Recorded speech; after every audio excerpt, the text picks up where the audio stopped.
दोस्तों, ये तो हम सब जानते ही हैं कि इंडिया के अंदर जुडिशरी कितना इंपॉर्टेंट रोल प्ले करती है। लेकिन क्या आपने कभी सोचा है कि अगर जुडिशरी नहीं होती तो इंडिया में लॉ को एनालाइज कैसे किया जाता और लॉ को अप्लाई भी कैसे किया जाता। दोस्तों, इंडिया के अंदर एक कॉमन लॉ सिस्टम एप्लीकेबल होता है। नमस्कार साथियों, स्टडी आईक्यू जुडिशरी में आप सबका स्वागत है। मेरा नाम दीपांश है और आज के पॉडकास्ट में हम इंडियन डेमोक्रेसी के अंदर जुडिशरी के रोल को एनालाइज करेंगे। दोस्तों, बेसिकली इंडियन जुडिशरी एक कोर्ट सिस्टम होता है जो रिपब्लिक ऑफ इंडिया के अंदर लॉ को एनालाइज करता है और अप्लाई भी करता है। इंडिया के अंदर, जैसा मैंने पहले बताया, कॉमन लॉ सिस्टम एप्लीकेबल है जो पहली बार ब्रिटिश ईस्ट इंडिया कंपनी के द्वारा इस्टेब्लिश किया गया था। ये common law system over the years दूसरी colonial powers, Indian princely states, India के एंशियंट एंड मिडिवल पीरियड्स के अबोलिशन के बाद फोर्स में आया। साथियों, हमारे कॉन्स्टिट्यूशन के अकॉर्डिंग इंडियन जुडिशरी एक यूनाइटेड सिस्टम है एंड कुछ ऑफिसर्स के द्वारा इंडिया में जुडिशियल सिस्टम को एनफोर्स किया जाता है। गवर्नर ऑफ स्टेट्स स्टेट के अंदर लोअर कोर्ट्स में जजेस को अपॉइंट करते हैं on the recommendation of high court. वहीं दूसरी तरफ on the advice of a collegium president of India high court and supreme court के जजेस को भी अपॉइंट करते हैं। साथियों, इंडियन गवर्नमेंट को 3 पिलर्स सपोर्ट करते हैं: legislature, executive and judiciary. India में जुडिशरी एक इंडिपेंडेंट ब्रांच है क्योंकि जुडिशरी के ऑपरेशंस को गवर्नमेंट के किसी भी दूसरी ब्रांच के द्वारा हैम्पर नहीं किया जाता। लेकिन जुडिशरी को गवर्नमेंट का पार्ट माना जाता है क्योंकि जुडिशरी लॉ को अप्रोप्रिएट मैनर में इंप्लीमेंट करने के लिए रिस्पॉन्सिबल होती है। दोस्तों, इतना ही नहीं, जुडिशरी कॉन्फ्लिक्ट्स को भी रिजॉल्व करती है एंड सभी सिटीजन्स को जस्टिस प्रोवाइड करती है। जुडिशरी को हमारे कॉन्स्टिट्यूशन का प्रोटेक्टर माना जाता है एंड जुडिशरी को डेमोक्रेसी का वॉचडॉग भी बोला जाता है। साथियों, किसी भी डेमोक्रेसी के लिए यह जरूरी है कि जुडिशरी अनबायस्ड एंड इंडिपेंडेंट तरीके से काम करे। यहां पर हमें समझना होगा कि इंडिया में भी जुडिशरी इंडिपेंडेंट है, जिसका मतलब यह होता है कि गवर्नमेंट की legislative and executive branch judiciary की फंक्शनिंग में इंटरफेयर नहीं करते और जुडिशरी अपनी ड्यूटीज को इंडिपेंडेंटली कैरी करता है। गवर्नमेंट के सभी ऑर्गन्स जुडिशरी के डिसीजन को रिस्पेक्ट करते हैं। मोर ओवर, जुडिशरी के अंदर इन्वॉल्व सभी ऑफिसर्स एंड जजेस अपनी रिस्पॉन्सिबिलिटीज को अनबायस्ड होकर कैरी करते हैं।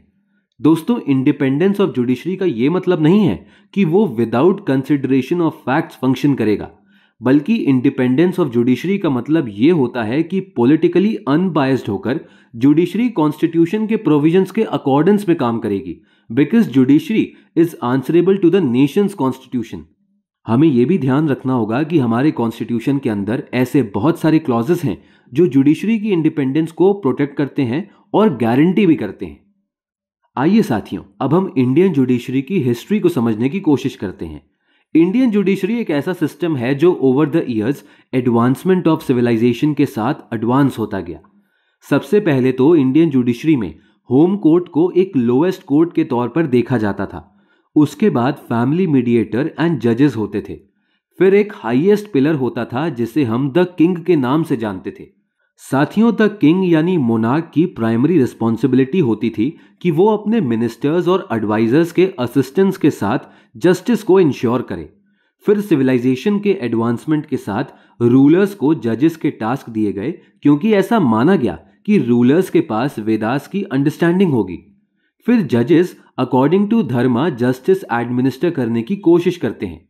दोस्तों, इस तरीके के सिस्टम में यह इंश्योर किया जाता था कि जजेस एक सिस्टम ऑफ रूल्स के अकॉर्डिंग जस्टिस एडमिनिस्टर करें एंड उस सिस्टम में ट्रेडिशंस को ऑर्डिनेंस की फाउंडेशन के तौर पर देखा जाता था। यह प्रोसेस मुगल एरा तक कंटिन्यू रही। उसके बाद मुगल एरा में काजी ऑफिस बनाया गया जिसकी रिस्पॉन्सिबिलिटी होती थी कि वो जस्टिस इंश्योर करे। काजी को हर बड़े टाउन और रीजनल कैपिटल के लिए अपॉइंट किया जाता था, लेकिन राजा के दरबार को हाईएस्ट कोर्ट ऑफ प्लीज समझा जाता था। साथियों, उसके बाद ब्रिटिशर्स ने सिस्टम को अबॉलिश किया और कॉमन लॉ सिस्टम को इंट्रोड्यूस किया।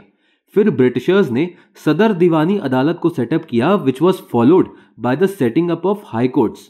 1862 में कैलकाटा के अंदर पहली हाई कोर्ट को स्टैब्लिश किया गया। उसके बाद बॉम्बे और मद्रास में भी हाई कोर्ट स्टैब्लिश हुई। फिर गवर्नमेंट ऑफ इंडिया एक्ट 1935 के अकॉर्डिंग नेशनल कोर्ट को स्टैब्लिश किया गया जिसका जुरिस्डिक्शन काफी ब्रॉड था as compare to the jurisdiction of high court. दोस्तों इनफैक्ट जो हमारा करंट इंडियन जुडिशियल सिस्टम है वो काफी हद तक कॉमन लॉ सिस्टम पर डिपेंड करता है। साथियों बेसिकली इंडिया का जुडिशियल सिस्टम हायरार्की पर बेस्ड है और उसके अंदर 4 लेयर्स भी होती हैं। Supreme court of India, high court of various states, subordinate courts, tribunals, न्याय पंचायत्स एंड लोक अदालत्स।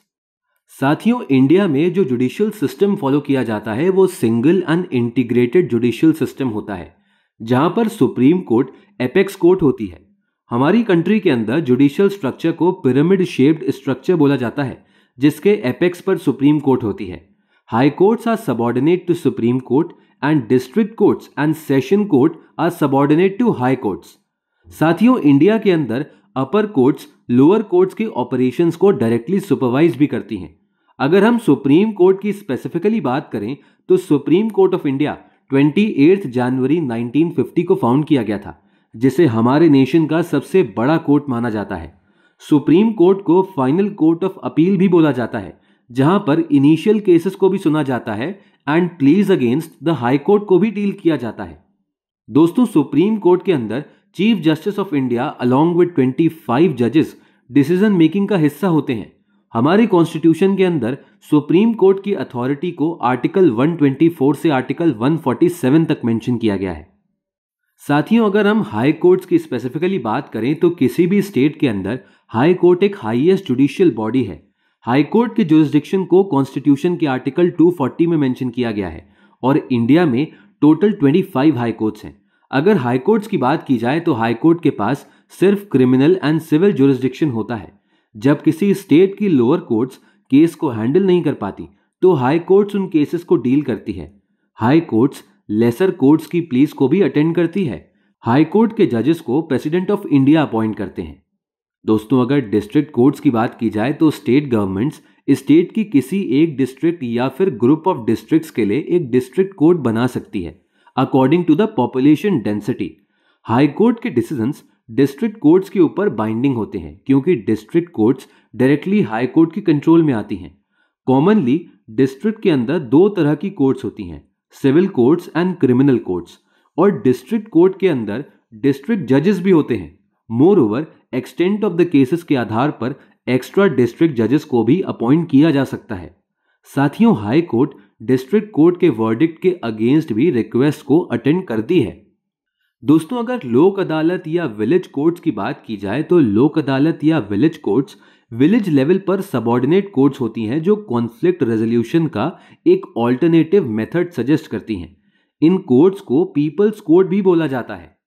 दोस्तों अगर हम ट्राइब्यूनल्स की बात करें तो हमारे कॉन्स्टिट्यूशन में इंडिया की एग्जीक्यूटिव ब्रांच को ये अथॉरिटी भी है कि कुछ पर्टिकुलर सिचुएशंस को हैंडल करने के लिए स्पेशलाइज्ड ट्रिब्यूनल्स को फॉर्म किया जाए, जैसे कि टैक्स रिलेटेड ट्राइब्यूनल्स या फिर consumer related tribunals. Tribunals quasi judicial या फिर जुडिशियल भी हो सकती हैं। बेसिकली ट्राइब्यूनल्स को इसीलिए एस्टैब्लिश किया जाता है ताकि हमारी कस्टमरी कोर्ट्स के बर्डन को रिड्यूस किया जा सके। कॉन्स्टिट्यूशन का आर्टिकल 323A पार्लियामेंट को यह अथॉरिटी देता है कि वो स्टेट लेवल पर या फिर सेंट्रल लेवल पर एडमिनिस्ट्रेटिव ट्रिब्यूनल्स को एस्टैब्लिश करें एंड हमारे कॉन्स्टिट्यूशन का आर्टिकल 323B एक लिस्ट को मेंशन करता है जिसके अंदर वो सभी केसेस इन्वॉल्व हैं जिसके लिए ट्रिब्यूनल्स को सेटअप किया जाता है। दोस्तों जब हम इंडियन जुडिशरी की बात करते हैं तो एपेलेट जुरिस्डिक्शन एक ऐसा टर्म है जिसे समझना काफी इंपॉर्टेंट माना जाता है।